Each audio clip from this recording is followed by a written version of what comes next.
vocês mais um Câmara Ecologia. Obrigado pela sua companhia. Sempre lembrando que esta é uma produção realizada pelo Conselho Municipal de Meio Ambiente em uma parceria com a Câmara Municipal de Vereadores. As suas contribuições são importantes e bem-vindas. Lembre aí, escreva tudo juntinho, câmara.ecologia@gmail. Ok? A gente conta com as contribuições de vocês. Gravamos o programa no Dia Mundial do Meio Ambiente. E quando se fala em meio ambiente, a gente fala de tudo, fala de todos. E para trabalhar nessa grande casa, nós convidamos as figuras do professor Hipácio e também da Alexia para falar sobre as religiões africanas. Obrigado pela presença de vocês. Eu quero deixar esses instantes iniciais do programa para que as falas de vocês sejam próprias e agradecer a participação. Alexia e Hipácio. Alexia, por favor. Então, Carlos, muito obrigada pelo convite. É um prazer estar aqui falando sobre as nossas religiões, principalmente num dia tão especial quanto esse para nós de religiões de matriz africana. E espero contribuir da melhor forma. Muito bem. Minha saudação, Carlos, para nós carinhosamente Preto. Esse momento é muito importante. Em primeiro lugar, a minha saudação, né, a você e a todos os nossos telespectadores, dizer da importância de abordarmos essa temática nesse momento em que se comemora o Dia Mundial do Meio Ambiente. Nós que somos pertencentes a tradições religiosas que estão diretamente ligadas a todos os elementos da natureza. Isso é importante, né? O Brasil recebe este ano a Conferência das Partes, né? A COP30, que acontece na cidade de Belém, no estado do Pará, com essa responsabilidade. Vem representações do mundo inteiro para falar o que nós estamos fazendo com esta grande casa que tudo nos provém, né? Eu queria que você começasse a introduzir essa visão da religião africana nessa relação com a natureza. Bom, em primeiro lugar, todos nós, seres humanos, estamos diretamente ligados à natureza. Nós somos parte da natureza. Então, nós temos a responsabilidade de cuidar do nosso planeta, da nossa casa. Nós nos desconectamos da natureza. Estamos pagando um preço muito alto por isso. Nós estamos correndo na tentativa de minimizar os efeitos da nossa irresponsabilidade no trato com o planeta. Então, enquanto religioso da matriz africana, eu posso dizer que nós estamos diretamente ligados a todos os elementos da natureza. Nós costumamos dizer, Kosi Ewe, Kosi Orixá. Sem folhas, sem orixá. Kosi Omi, Kosi Orixá, sem água, sem orixá. Então, nós reverenciamos divindades, cultuamos divindades que são a própria natureza. As nossas divindades, os nossos orixás, eu falo do panteão africano, exclusivamente da cultura iorubá, que cultua orixá, que cada um deles representa um desses reinos naturais. Eu sou filho de Exu, orixá, Exu, que está diretamente ligado ao elemento terra, e também ao elemento fogo. Outros orixás, como Yansan, por exemplo, estão ligadas ao elemento ar, ao vento. Os orixás de água, como Oxum, Iemanjá, Obá, estão ligadas também ao elemento água. Então, e nós, enquanto seres humanos, somos constituídos desses elementos. 70% água. O nosso corpo é 70% água. Nós temos em nós o elemento ar, nós respiramos. Nós temos em nós o elemento fogo, nós temos temperatura corporal controlada, fogo brando, mas é fogo. Nós temos o elemento ferro no nosso sangue. Então, nós somos a natureza. E como podemos descuidar do nosso templo maior, que é a terra, a mãe terra que nos gera, que nos gesta, que nos pare, nos prove, sem nos agredir. Aliás, o filósofo Ailton Krenak, indígena, e diz: como que a humanidade pode se imaginar sã com o planeta todo quebrado? Sem condições. Né? Alex, o Hipácio é um professor, né? Sim. A gente se perde ouvindo você. Não, na verdade, Mas o professor não sou eu. Alexia sim é professora.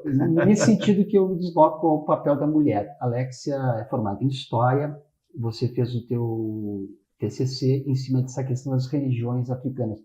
O que é que te trouxe isso? Porque você hoje está rebatizada, você está incorporado nessas práticas. Como que a academia fez você perceber, entender e mergulhar nesse universo, Alexia? Alexia Lang, né? Perdão. Isso. Uhum. A relação primeiramente, a relação da academia com as religiões de matriz africana, ela também reflete, né? A academia também reflete de toda forma, em qualquer âmbito, aquilo que a gente vivencia aqui fora, né?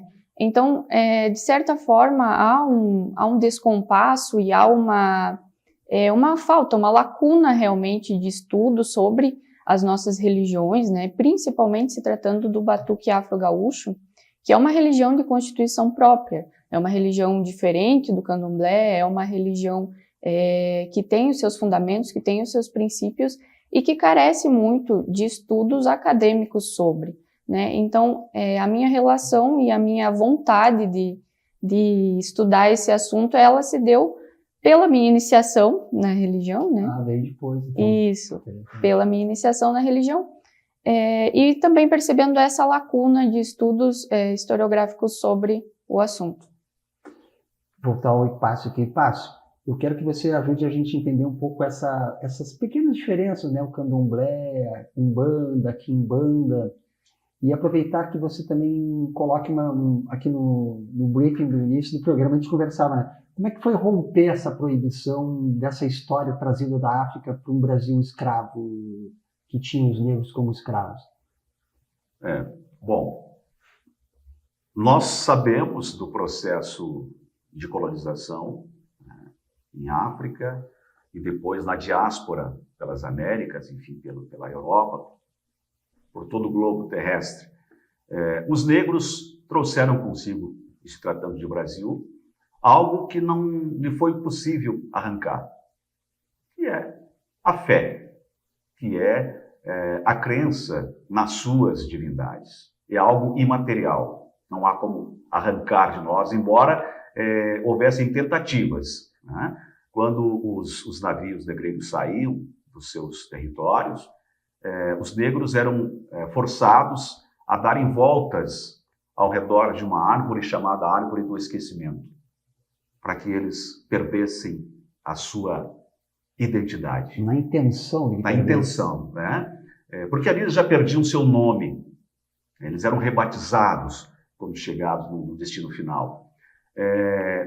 Havia também na ilha de Gorée um portão onde os negros passavam, porque era um entreposto, né, de escravos vindos para o Brasil, escravizados, em que esses portões, quando eram atravessados, chamavam-se Porta do Esquecimento.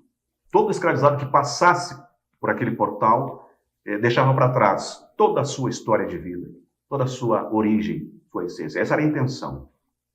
Mas não arrancaram de nós o orixá, o inquice ou o vodum, o nosso divino, o nosso sagrado. Houve aí então uma reinvenção, né, de como já escravizados, né, de como manter essa fé. Foi reestruturado, foi reinventado, foi ressignificado em outro território, com outros elementos, as práticas. Que em África, que é um continente, não é um país, né, e que haviam diferentes visões de mundo, que orixás, que deuses, inquices e voduns eram cultuados numa cidade, ou numa tribo, ou numa família. Né? No Brasil se agrupou, aí se inventou o candomblé, na Bahia. Né? Mas houve também a migração interna desses escravizados. As fugas. E eles se reinventaram, se adequando a novas realidades territoriais dos estados brasileiros. Aí nasceu o Batuque, no Rio Grande do Sul. Nasceu o Xangô do Recife, nasceu o tambor de Mina do Maranhão, né? O terecô, o catimbó, enfim, outras denominações. São mais de 20 denominações para as religiões de matriz africana no Brasil. Todas elas regionalizadas, cada uma com sua estrutura, né, de organização de acordo com o espaço onde atua. Esse termo, o Santos do Pauoco, a gente conversava porque também ele tem uma explicação, vamos dizer assim, uma justificativa, né? Alex, você pode ajudar Eu a acredito colocar que isso? o pai fale melhor sobre isso. Bom, como disse, houve uma tentativa de eliminação, de aniquilação da nossa cultura religiosa. Éramos proibidos de professar nossa fé. E aí houve a estratégia de se cultuar orixás sob a imagem de santos católicos. Porque havia uma identidade desses orixás, desses inquícios ou voduns, com os santos da Igreja Católica. Né? A similaridade de comportamento, de atuação na sua história na humanidade. Ogum, para nós, é o orixá guerreiro, foi associado a São Jorge, santo católico. Né? Iemanjá, que é o orixá das águas, do mar, é associado, então, a Nossa Senhora dos Navegantes. Yansan, a Senhora dos Ventos, das Tempestades, foi associada a Santa Bárbara, Santa Católica. Então, por aí, foi uma estratégia de se manter a prática com uma... Então, usava o santo católico e, no fundo, ou dentro dele, existia essa figura, né? Na verdade, se rezava para um orixá na figura de um santo católico. Alex, o papel das mulheres nesses territórios, nesses terreiros? O papel das mulheres, até hoje ele é nítido, mas a gente pode trazer numa perspectiva histórica que essas religiões elas se estabeleceram de forma muito matriarcal, né? Tanto o batuque quanto o candomblé, e aí trazendo alguns aspectos, alguns dados acadêmicos mesmo. A gente tem um grande pesquisador aqui no Rio Grande do Sul que pesquisa sobre o batuque do Rio Grande do Sul, que é o Norton Correia. E ele traz, através de estudos antropológicos, que no início da religião batuque, que ele localiza lá entre o final do século XIX e início do século XX, essa proporção de mães de santo, né, de alorixás, de sacerdotisas da religião batuque, ela era muito maior do que os homens. Então, a gente percebe esse papel essencial das mulheres aqui no Rio Grande do Sul para a conformação dessa religião, mas também a gente pode avançar para outros territórios, por exemplo, no Rio de Janeiro, e aí, ligando com aquilo que o Pai Pássio falava sobre essas estratégias da negritude de se reinventar e de sobreviver a tudo aquilo que estavam submetidos, né, na época de escravidão, a gente vai ter os territórios negros, a gente vai ter associações, sociedades negras, vão se conformar os terreiros também sob essa perspectiva. O samba vai nascer sob essa perspectiva de sociedades negras. Então, ali a gente tinha figuras históricas muito importantes que deram esse passo inicial para as religiões e também para o samba ou para outras manifestações culturais. E aí cito o nome de Tia Ciata, por exemplo, que é mencionada como uma das matriarcas do Rio de Janeiro, uma mãe de santo, mas que também, após os rituais religiosos lá no terreiro de Tia Ciata, se tocava um grande samba e se faziam muitas festas lá nesse terreiro. Então o papel da mulher é essencial, sempre foi e continua sendo hoje nas nossas religiões. É tanta coisa que a gente precisaria de uma série, né? Fique aí com a gente, porque a gente volta rapidinho, um rápido intervalo, e a gente continua com esse papo maravilhoso.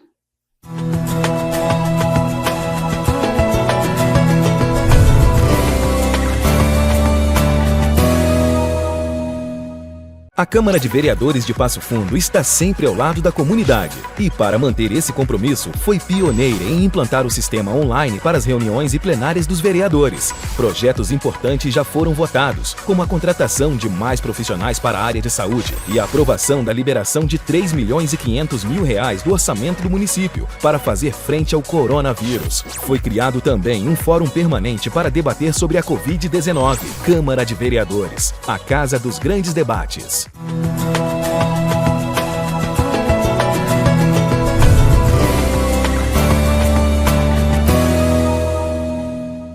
Estamos de volta para a segunda parte do programa Câmara Ecologia. E hoje a gente fala sobre religiões de matriz africana. Alexia, no finalzinho do outro quadro você se reportou ao Hipácio como Pai Hipácio. Explica isso para a gente. Há um rebatismo nesse processo? Então, como o Pai Hipácio se referiu em outro momento, essas pessoas que trazem as nossas religiões aqui para o Brasil, os africanos que trazem essas religiões, eles são raptados dos espaços onde conviviam, né, dos espaços onde viviam. E é tirado dessas pessoas muitas coisas, e dentre elas os laços familiares foram quebrados também, porque as famílias elas não vinham completas para a situação de escravização, né? Mas essas pessoas que vieram e trouxeram as nossas religiões, elas tiveram estratégias muito inteligentes de recriar essas relações, de recriar a sociabilidade, de recriar suas culturas, né? Estabelecer laços. E partindo disso, estabeleceram as religiões, e dentro das religiões de matriz africana, a gente tem também uma relação familiar, né? Então, dentro de cada terreiro, existem figuras que são os sacerdotes ou as sacerdotisas, que na nossa religião a gente chama de pais ou mães de santo. Então, se estabelece, de fato, uma relação familiar dentro de cada terreiro, né? Ou também podem ser chamados de babalorixás, de alorixás, né? Se estabelece essas relações familiares dentro dos terreiros.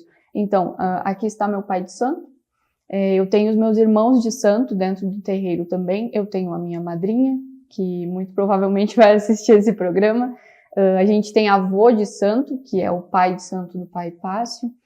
Então, essas relações elas são constituídas dessa forma, e é como uma família sanguínea, mas é a família que a gente escolheu estar e compor. Interessante. Passo, deixa eu voltar nessa mistura toda, nesse sincretismo. Eu quero reforçar a minha curiosidade em cima dessa questão dos segmentos, né? O candomblé, a umbanda, o quimbanda, que na primeira parte eu te perguntei, mas eu não me senti suficientemente esclarecido e talvez possa contribuir aí com o nosso telespectador. E também essa relação com as outras religiões, né? Porque também nos bastidores comentávamos, né? A Igreja Católica estabelece lá um céu, segundo céu, e o Papai do Céu está no sétimo céu. Existe essa linguagem ou essas figuras também na crença das matrizes africanas? Bom, com relação à diferenciação das religiões de matriz africana, tudo começou pelo litoral baiano, onde aportaram os primeiros navios negreiros, né? Depois, como disse, houve a migração interna dentro do território brasileiro.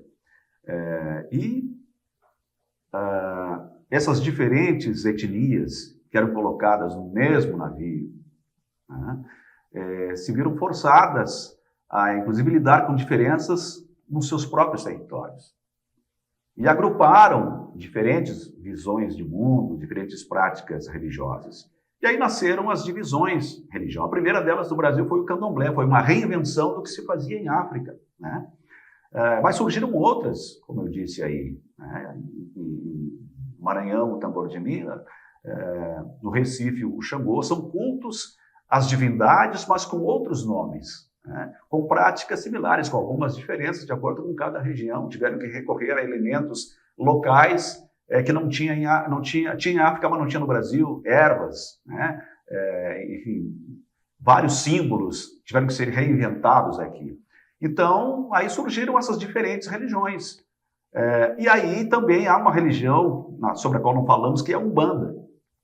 né? Que é um agregado de vários elementos de outras religiões. A Umbanda foi também uma religião brasileira, mas que traz elementos do cristianismo, do catolicismo, traz elementos do africanismo, né? Traz elementos da pagelança, elementos indígenas. A Umbanda ela é um caldo de cultura, né? E é uma prática nossa, aqui, genuinamente brasileira, e que também cultua, além das divindades, mas mais as entidades, que é uma diferença. Divindade é o que advém de Deus, né? De Olorum, do Olodumare, de Zambi, do Ser Supremo, né? As entidades são espíritos com os quais nós nos conectamos e atuamos, agimos, espíritos de pessoas que conviveram, que existiram na face da Terra. Quando eu falo indígenas, são os nossos caboclos, né? Quando eu falo em pretos velhos, são os nossos ex-escravizados. Quando se fala da entidade Exu ou Mogira também, são pessoas que conviveram, são muitos até europeus, que se veem, se conectam conosco para nos ajudar nesse nosso orbe terrestre, nas nossas limitações, nas nossas dificuldades. Pássio, eu quero perguntar agora assim, a questão do terreiro, o que é esse espaço? É o território, ele está dentro de todas essas práticas religiosas ou elas também têm diferença de dominar o seu estádio, né? o seu mundo, a sua parte de acolhimento? Terreiro é um local de culto. De todas elas, ele simboliza para nós o que a igreja significa para os cristãos, né? O que o templo budista significa para os budistas, o que a sinagoga, né? para os judeus, enfim. O terreiro é o nosso local de culto, né? É a nossa casa em que nós interagimos com as nossas entidades e com as nossas divindades. É o lugar de acolhimento. Outra coisa que eu acho que é bastante interessante perguntar, e não sei se é uma curiosidade apenas minha, né? Como é que vocês trabalham essa história do preconceito, do racismo religioso? E aí essa pergunta é para vocês dois. Por favor, Alexia, me contribuir com essa visão, com esse esclarecimento. E junto eu embarco a pergunta das oferendas, que tem muita gente que tem preconceito, né, de ver aquela oferta lá na encruzilhada, e que faz mal, e que é perigoso, e que é bruxaria. Eu vou deixar para a Alexia trazer primeiro o aspecto histórico, né? Sim. O preconceito. O preconceito está muito atrelado a uma visão de mundo que a gente considera padrão, né? Como a gente está no Ocidente, a gente está em Brasil, a gente está num território muito, muito cristão, né? E que foi colonizado por europeus, por pessoas que professavam o cristianismo, é evidente que aquilo que destoa dessa visão de mundo vai ser perseguido. Mas também a gente tem todo o aspecto das condições que as pessoas que trouxeram a nossa religião vieram. É o preconceito da cor mesmo. Isso, exatamente. É uma religião que vem de negros, né? Que vem de africanos, que vem de África, vem de negros e vem também de indígenas. São religiões que agregam aspectos indígenas, como o pai falava antes. Então esse preconceito está muito atrelado a isso, como a gente reage, como os afro-religiosos reagem a isso. De fato, a gente reage afirmando aquilo que está em lei, que nós temos direito aos nossos cultos, que nós temos direito aos nossos espaços religiosos, nós temos o direito a professar a nossa fé, a nos vestir de acordo com aquilo que representa também a nossa fé, e nós temos também o direito de oferendar, agora adentrando um pouco a questão das oferendas, de oferendar as nossas divindades, as nossas deidades na natureza, né? E isso a gente vai encontrar aqui no Rio Grande do Sul, em qualquer lugar do Brasil que se vá. As nossas oferendas de qualquer religião que dessas matrizes que você vá se deparar, elas oferendam na natureza, e com elementos da natureza, com as ervas, com os os animais, mas também com pedras. Uma simples pedra para uma pessoa que é do Batuque, ela não é só uma pedra, né? Ela representa e pode representar o orixá, a energia do orixá contida naquele símbolo, naquele elemento. Tudo é sagrado. Tudo é sagrado. Nessa questão das oferendas, de novo, aí eu peço para o pai Pássio, se me permite, né? E Pássio, os católicos, nós católicos, sacrificamos milhões de perus no final de ano, né? Mas o negro botar lá a sua oferenda, aí sim é um problema. Como é que a gente desconstrói? Como é que a gente esclarece? Como é que a gente faz essa comunidade receber isso com outro olhar? Através da educação, através do ensinamento. Nós, enquanto religiosos de matriz africana, nós compartilhamos com as nossas divindades, com as nossas entidades, tudo aquilo que nós comemos. Oferendar significa oferecer, né? Então, para nós, o alimento que nós comemos, ingerimos, ele é sagrado e pode ser e deve ser compartilhado também com os nossos deuses, né? E lembrando que a sacralização tão falada, tão criticada, ela não se dá somente no território africanista.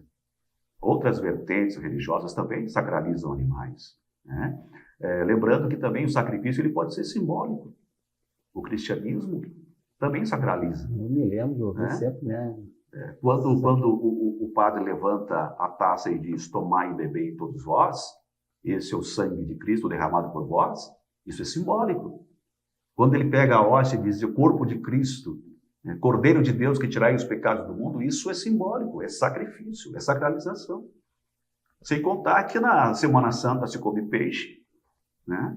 como elemento sagrado do cristianismo, e o peixe não dá em árvores, ele é sacralizado, né? Mesmo que se faça uma oferenda vegetal, você está sacralizando. Nós, seres humanos, vivemos de morte. Para que nos mantenhamos vivos e saudáveis, recorremos ao sacrifício de uma outra espécie, né? Mesmo que você não se alimente de carne, por exemplo, mas os seus pets se alimentam de uma ração que vem dos restos mortais de outros animais. Quando você usa um cosmético, esse cosmético ou um remédio é testado onde? Hoje já não mais, mas enfim, é uma boa Mas reflexão, ainda é, né? a base ainda é. É uma boa né? reflexão.